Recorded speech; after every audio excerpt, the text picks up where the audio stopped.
بڕیارە لە ڕۆژی دەی شەشیەم ساڵدا هەڵبژاردننی خولی شەشەمی پەرلەمانی کوردستان بەڕێوە بچێت بەڵام بە بڕیارێکی دادگای باڵای فدراڵی کورسی کۆتایی پێک هاتەکان لە هەرێمی کوردستان بۆ هەڵبژاردننی ئەم جارە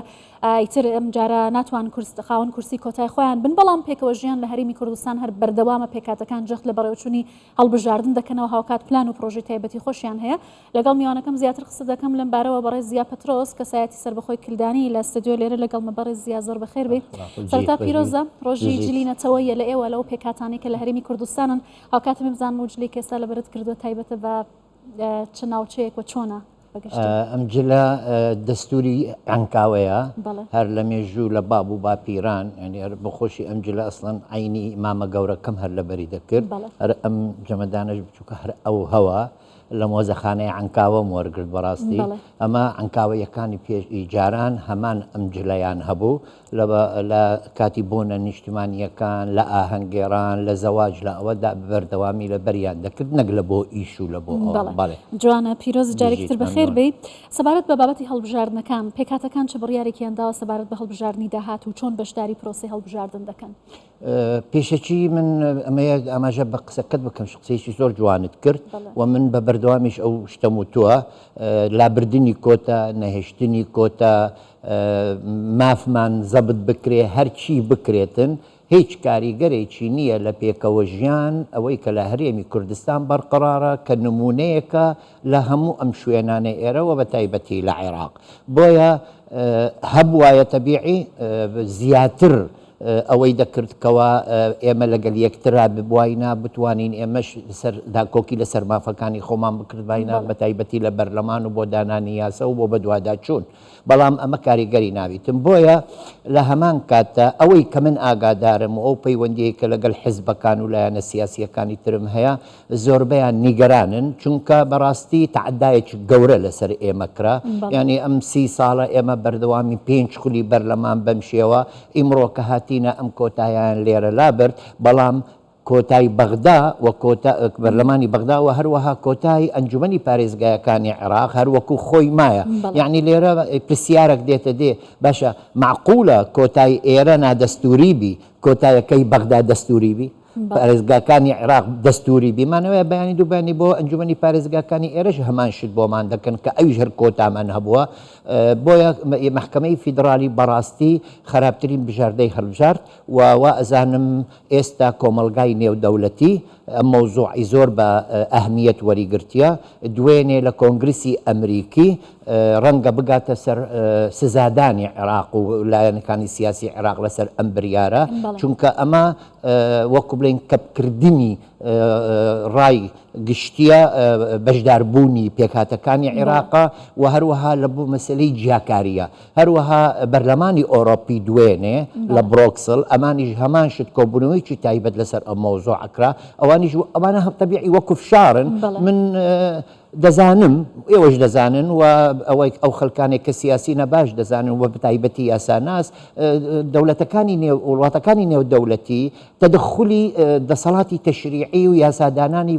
نەناو وڵاتێک ناکەن بەڵام دەتوانن فشاریان لەسەر بیەخن بەس لێرە ئەمە خراپترین شتە بۆ عێراق ئێستا ئیمڕۆ عێراق کە باسی پێکەوە ژیانی دەکرد ئەوانیش کە ناگاتە هەرێمی کوردستان بەتاکید و باسی دەکردکەوە پێکهاتەکان مافیان پارێزراوە بەڵام ئیمڕۆ بە قراری سیاسی بە محکمەیەک بە قراری سیاسی نەک بە قرایەکی دادوەری چونکە گەر بە قرارێکی دادوەری بووایە بە پێی دەستور بووایە بڕگەکانی دەستور و مادەکانی دەستور هەمووی لایەنگری مافی پێکهاتەکان ماوەیەکی کەماوە تا بەڕێوەچوونی هەڵبژاردن بەڵام وەکو پێکهاتەکان ئایا هاوپەیمانەتی پێک دەهێنن یا سەربەخۆ بەشداری دەکەن لەگەڵ پارتە گەورەکان وەکو پارتی وەکو لایەنەکانی تر هیچ هاوپەیمانەتێک پێک دەهێنن من وەکو بە خۆت دەزانی هەر لە تایتڵەکەشم من کابرایەکی سەربەخۆمە ئێستا بەسەر لایەنێکی حزبی نیمە بەڵام پەیوەندیەکی باشم هەیە لەگەڵ هەموو حزبەکانی ئێمە کەلدانبی سەریانبی ئاشووریبی تورکمانبی هەروە حزب کوردستانیەکە کوردەکانی تریش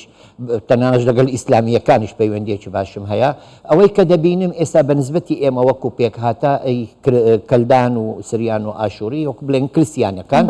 زۆربەیان ئێستا بەو قرارن هەتا ئیمڕۆی نازانم بدوای چی ئەبێ کەوا بەشداری نابن چونکە ئەستەمە بتوانی دەنگێکی زۆر بینی و ڕکابەری ئەم دەنگانەی گشتی ببیتن و حزبێکی بچووکن ئیمکانیەتیان نییە نەڕۆڕی مادیەوە نەڕۆی ئیداری مایە هاوپەیمانی ئەوانیش باوەڕ ناکەم چونکە بەداخەوە ئێمەش وەکو کریستیانیەکان بە دوو بەش بووینەوە حزبە کلدانیەکان بە گیانە حزبە ئاشوریەکان ویان ئەوانەی کا داوا ئەکەن کە ئێمە هەمومان یەکملەتیم بەجیا بووینە هەردوو چیان ئێستا بە وەکو لاواز بووینە و ناگەنە یەک لەبەرەوەی بەعزە مەسائلی تەسمیەی ئێمە وەکو کەلدان وەکو ئاشووری ئێشمانەیە بەڵام ئێستا لێرە پێویستە و ئەمن ئەوەی بۆ چوونەکەشم ئەوەیە وە دەبینم ژەر ئەوها دەبیتن ڕەنگە حزبە گەورەکان وەکو پارتی و یەکێتی ڕێگایەکی بدۆزنەوە بۆ ئەوەی کەوە نوێنەرێک هەبیتن کریسیانێک لە هەولێر کریسیانێک لە دهۆک تورکمانێک لە مثلن لە کفری بە لە حیزبەتی یەکێتی تورکمانێک لە هەولێر هەروە ئەمانە وەکو نمونەیەک جارێ لەگەڵ لیستە گەورەکان لەگەڵ لیستی پێکەوە ژیان و ئەگەر لیستێکی پێکەوە ژیان دروست بکەن زۆر جوانە ئیمڕۆ یادی پێکەوە ژیانە و جلی کەلتوریە و ئەگەر مەسەرم پارتی دیموکراتی کوردستان لیستەیەکی بکاتن بە ناوی لیستی پێکەوە ژیان ئەو کاتە مەسەن یەکە کریسیانێک بی تورکمانێک بی هەرچێبی دەتوانی لەگەڵ ئەو لیستەیە بڕواتن و ئەگەر سربەخۆش بی ئەوە نوێنەرایەتی میلەتی خۆی دەکاتن و لە هەمان کاتیش بەهێز دەبی چونکە ئەو لیستەی کە لەگەڵیەتی هەموو ئەندامەکانی ئەمانەش هەرچی پرۆژەیەکی بیتن لایەنگری ئەو دەبێت. هەرمی کوردستان بەردەوام جەختی لە پاراستنی مافی پێکاتەکان کردوتەوە بە تایبەتی کە پێکاتەکان بەشدار بوون لە پرۆسی سیاسی و لە هەروەها لە دەسەڵات و لە حکوومەت و لە کابینە و لە وەزیرەکانی شەمانەکە نوێنەری پێکاتەکانیان تێدا لە پەرلەمانیش بە هەمانشەوە بەڵام دەستبردن بۆ مافی پێکاتەکان ئایا هیچ لەو ئاشتەواییە لە هەرمی کوردستان و ئەو بەشداریە کارایی پێکاتەکان لە پرۆسی سیاسی و نەتەوەی کەم دەکاتەوە؟ لە پرۆسەی نەتەوەی قەت کەم ناکاتەوە چونکە ئێمە خۆمان وەکو نەتەوەی جیاوازدانانێن بەڵام ئەمە تایبەتمەندی خۆمانە هەریەکە شانازی دەکاتن بە شوناسی خۆی بە نەتەوەی خۆی بە ئاینی خۆی ئەمە قەت تەسیری لێ ناکاتن چونکە ئەمە نەکی ئەمڕۆیەوە نەک پێشی ڕاپەڕینە بەلکو لە مێژووە ئێمە و کورد وەکو کەلدان و ئاشووری و سریان و ئەرمەن و ئاینەکانی تریش ئاین و ئەنزایەکانی تریش لەگەڵ ئیسلام هیچ کێشەمان نەبووە تا یعنی ئێستا هەتا لەو ڕۆژەوە کەس نەکوژرایە لەبەر ئەوەی مەسەرەن ئاینێکی جیاوازە کەس تەعەدای لێکنە بەڵام ئەگەر تاکە کەسێک ئەم لەولا ئەگەر حالەتێکی دروست بکاتن حالەتێکی ببیتن ئەمە لە هەموو وڵاتان هەیە یعنی ئێستا لە هەر وڵاتە پێشکەوتوو حالەتێکی کەسایەتی هەیە بەڵام وەکو بڵین وەکو نەهجەک وەکو ئەجندایەک چی مەسائلی ئاینی چی مەسائلی نەتەوەی نەخێر ئەمە بوون نییە بەڵام ڕاستە بەشدار نەکردینیان تەسیری و کاریگەریەکی گەورەی هەیە لە پرۆسەی سیاسی چونکە هەر وەکو جەنابەت وتت بەشدار بووینە لە دەسەڵاتی تەشریعی لە بەرلەمان و چەند پرۆژەیەک بۆ خۆیان دایان ناوە وەڕەنگە بەیانی دووبیانی دەستوریش دابدرێ یاخو بەعزە یاسایەکی هەڵبژاردننی تازە بۆ خولی هەفتم دابدرێ ئەگەر نوێنەری ئەمانە لەوێ نەبیتن مانای وایە مافیان دەخۆڕێ. باشە پێتان وایە بۆچی بە دیاریکراوی پێکاتەکان کرانە ئامانج بۆ دەست بۆ مافی پێکاتەکان دەبردرێت؟ بەڕێگای پێکهاتەکان لێدانی دەسەڵاتی هەرێمی کوردستانە چونکە باش دەزانن لە هەرێمی کوردستان پێکهاتەکان بوونیان هەیە ڕێزیان لێگیراوە بەشدار بووینە لە پرۆسەی سیاسی کە ئەڵێن پرۆسەی سیاسی یعنی لە دەسەڵاتی تەشریعی دەسەڵاتی تەنفیذی هەروەها لە دام و دەستگایەکانی حکومەت لە بەڕێوەبەری گشتی لە بەڕێوەبەرەکانی وحدەی ئیداریەکانی خۆمان کە ئەمانە لێیاندەن کە ئەمانە دەسەڵاتی تەشریعی نێڵن مانای وایە بەیانی ڕەنگە ئەمە تەسیریش دەبیتن لە دەسەڵاتی تەنفیزی وەکو جەنابەت باست کرد هەر لە پاش ڕاپەڕین هەتا ئیمڕۆ وەزیرێکی مەسیحی وەزیرێکی تورکمان هەبووە جگەلەوەی چەند ڕاوێژکار و چەند بەڕێوەبەرەگشتی و چەند سەرۆکی بخۆم وەکو لە پێکهاتەی کەلدان کریسیان من بۆ 8 ساڵ و نیو سەرۆکی دەستەی سەربەخۆی مافی مرۆڤ بووم لە گشت هەموو کوردستانە کەواتە ئەمە وا دەکەن کە پێکهاتەکان بێزاڕیان کەن و پێکهاتەکانیش لێرە بەجێ بێڵن یاخود دژایەتی لە حکومڕانی هەرێمی کوردستان بکەن کە ئەمە بە حیاتی خۆیان نابینن و ئەمە بە چاوی خۆیان نابینن چونکە ئێمە ئەو مێژووی پێکەوە ژیانمان کە پێکەوە هەیە قەت بە مەسئلەی لابردنی کۆتا یان بە بەشدار نەکردنمان ئەمە گوێی نادەن چونکە ئەمە وا دەبینین برایەکی کورد برایەکی تورکمان برایەکی هەرچی ئاینەک بی لە بەرلەمان بی من بە نوێنەری خۆم دەزانم